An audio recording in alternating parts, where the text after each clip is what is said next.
Hey everyone, welcome to our final month.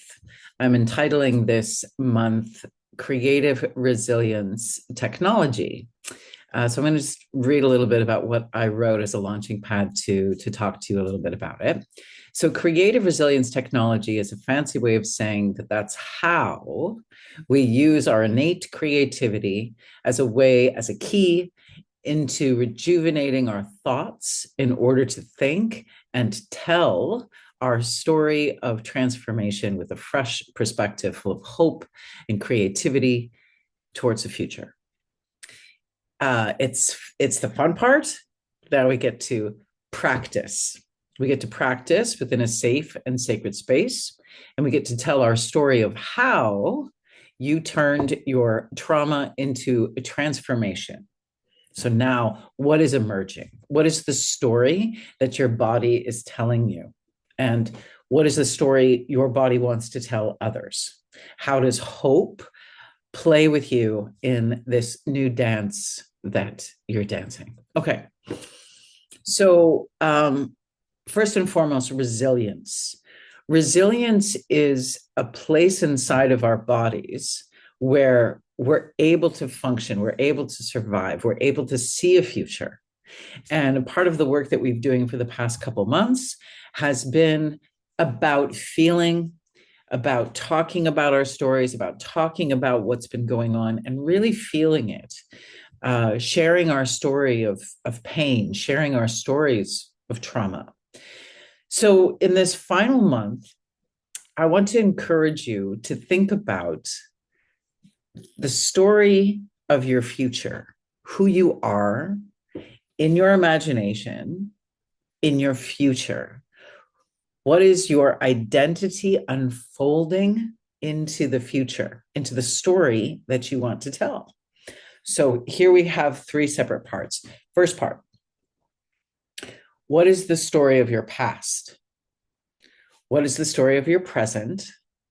And what is the story of your future unfolding, which is very much connected to your present state? Okay. If we're constantly in trauma loops in the past, we have trouble even seeing a future. So, what is the story that's preventing you from telling the story that you really want to tell? So, this is where our resilience comes in, our discipline, and our technique. So, creative techniques. What are the things that you're doing creatively in your life? What are your hobbies? What are the things that enable you to create art for the sake of creating art? Right? Um, and these are the ways that we become resilient. For example, I love to journal. I love to write. And every time I write, I'm expressing my stories, what happened, what I'm feeling today, what's going to happen today. I'm expressing, the poetry of the moment using words and linguistic, embodied language that enables me to tell the story of who I am. And by putting it down, it's like a gift to myself, but it's also a gift to anybody out there. If I decide to share it online, if I decide one day to share it with my children, these are the stories that um, connect us to a sense of belonging to our community. So again, let me frame um, a process that we've been talking about for a few months.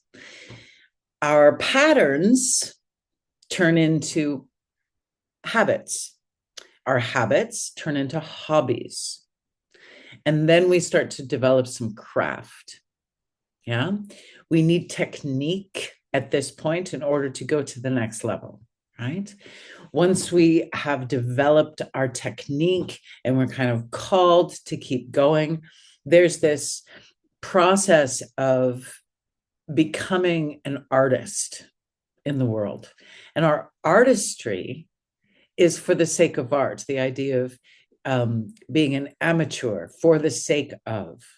Yeah? And then once we become an artist, we start giving away, we start to enact a technology within us, a creative, high creative technology, which is to serve others. So the more you tell your story, the more others find the courage to tell theirs. And the more others feel, I'm not alone. And the more you feel, you're not alone, you're part of a universal story unfolding. Okay. For example, when I was younger, I was traumatized. I was abused emotionally, physically, sexually. And the theater helped me to become emotionally fluid. And I was performing Shakespeare. And within all of the characters, I was developing a sense of nobility, morality. I was learning what is right and what is wrong.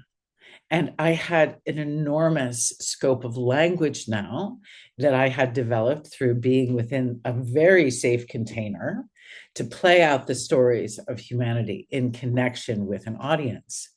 From that moment, I was able to teach it, and I became a professor, a movement professor, and I became an actor in the world doing plays and doing movies and stuff like that.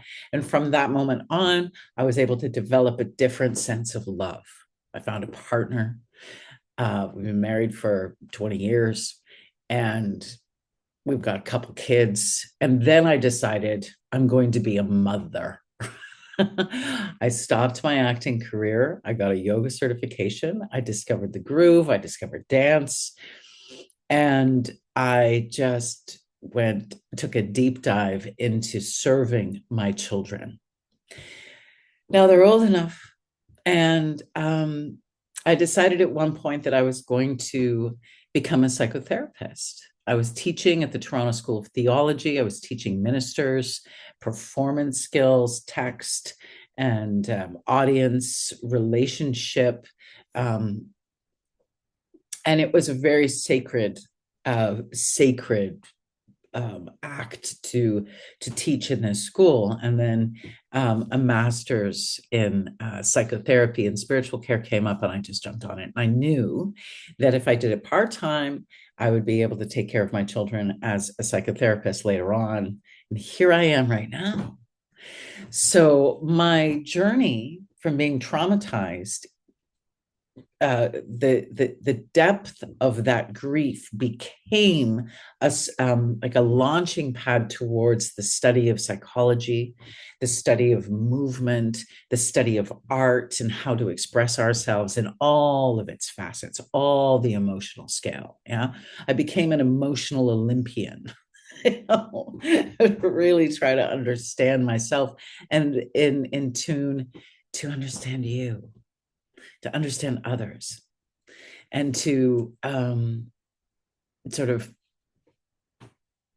become the person that I really wanted to become. So here I am still, and in looking into my future, I'm with you, and in this month we're going to work together on your story of transformation. What is it? What is it to turn your story of trauma into transformation?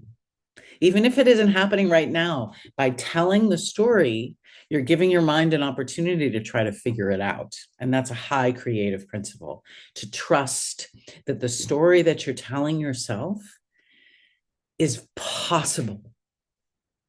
So I'm going to leave you with that bit of hope. And I can't wait to see you in this month for our journey together in telling our stories of trauma into transformation.